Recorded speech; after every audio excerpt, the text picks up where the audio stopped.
बिस्मिल्लाहिर्रहमानिर्रहीम। अस्सलाम वालेकुम दोस्तों, कैसे हैं आप सब लोग। उम्मीद करता हूं बिल्कुल ठीक ठाक होंगे।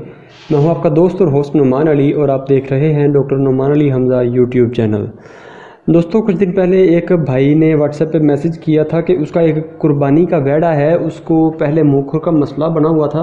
अब मुँह खुर तो ठीक हो गया, लेकिन उसके अंदर लंगड़ापन जो है वो ख़त्म नहीं हो रहा, या लंगड़ापन जो है वो उसके अंदर अभी भी बाकी है। तो उसके लिए उसे क्या हल करना चाहिए, तो डायरेक्ट चलते हैं इसके जवाब की तरफ कि अगर आपके जानवर के साथ कोई ऐसा इशू आ रहा है तो उसके साथ हमें क्या करना चाहिए। सबसे पहले नंबर पर तो जानवर के पाँव का जायज़ा लीजिए कि उसके पाँव के साथ किसी किस्म का कोई मसला तो नहीं आ रहा। मीन्स उसके खुर जो हैं वो उसके ऊपर दरारें वगैरह ना हो, या खुरों के नीचे किसी किस्म का कोई कंकर कह लें या कोई कांटा कह लें, कोई ऐसी चीज़ तो नहीं है जिसकी जो चुभती है और जानवर को लंगड़ा रहने पर मजबूर करती है।